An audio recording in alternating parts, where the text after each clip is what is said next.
آپ کی خدمت میں پیش کر رہا ہوں،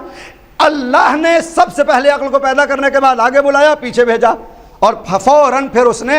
جہل کو پیدا کیا، اور جب جہل کو پیدا کیا تو اس سے کہا آگے بڑھ جا، وہ آگے بڑھا، اس سے کہا ذرا پیچھے چلا جا،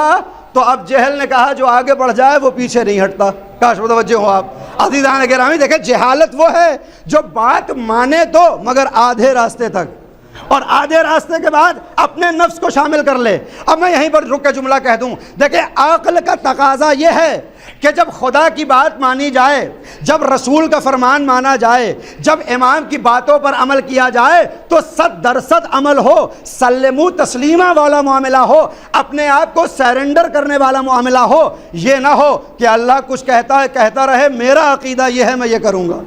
پیغمبر جو بتاتے ہیں بتاتے رہیں میرا عقیدہ یہ ہے میں تو اس طرح سے انجام دوں گا۔ ائمہ نے اہل بیت نے کیا بتایا مجھے کوئی فرق نہیں، میرے یہاں یہ رسم جاری تھی لہذا رسم جاری رہے گی۔ بہت سی چیزیں ہوتی ہیں خاص کر شادی کے موقع پر اور موت کے موقع پر کہ جہاں دین سے دور جا کر ہم رسم و رواج کو اتنا زیادہ شامل کر لیتے ہیں کہ اگر قرآن سنت اہل بیت ایک راستے کی طرف بلاتے رہیں تو ہم اپنے رسم و رواج کو داخل کرتے ہیں کہ صاحب ہمارے یہاں تو یہ ہوتا آیا ہے ہم یہ کریں گے۔ عزیزو اس کا نام جہالت ہے، اس لیے کہ عقل کا معاملہ یہ ہے کہ جب آگے بلایا جائے تو آگے آ جاؤ، جب پیچھے بھیجا جائے تو پیچھے بھیجو۔ لہذا کبھی نماز پڑھنا عبادت بنتا ہے اور کبھی نماز چھوڑنا عبادت بن جاتا ہے۔ یہ نہیں ہو سکتا کہ آپ کہیں کہ صاحب میں نماز پڑھتا رہوں گا، اب اللہ بھی کہے کہ نماز نہ پڑھو میں تب بھی پڑھوں گا، اس کو جہالت کہتے ہیں۔ اس لیے کہ نماز پڑھنا عبادت نہیں ہے، خدا کے حکم کو ماننا عبادت ہے۔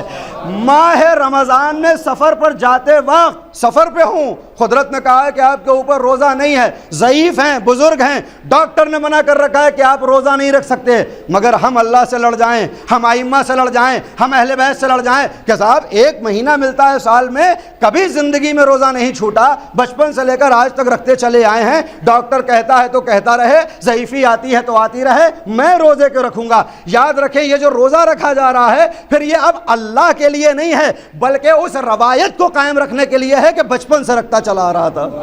یہ جو روزہ رکھا جا رہا ہے اب یہ اللہ اور رسول کے حکم سے نہیں ہے بلکہ اپنے نفس و نفسانیت کی وجہ سے ہے کہ اگر نہیں رکھا تو وہ ریکارڈ ٹوٹ جائے گا کہ 80 برس تک رکھتے رہے اور 81ویں برس میں نہ رکھ سکے۔ نہیں عزیزان گرامی، دین تسلیم ہو جانے کا نام ہے، دین تسلیم ہو جانے کا نام ہے۔ اور پھر جب ہم موت کے معاملات میں آتے ہیں تو کتنے رسم و رواج ہیں جو ہم نے بنا رکھے ہیں، اگر یہ دین سے نہ ٹکرائیں تو کوئی حرج نہیں ہے، آپ رسم و رواج جاری رکھیں، لیکن جب رسم دین سے ٹکرانے لگے تو پھر یہ رسم حرام ہو جایا کرتی ہے، کیونکہ عقل کا تقاضا یہ ہے جہاں بلایا جائے وہاں چلے آؤ۔ تقویٰ آپ جانتے ہیں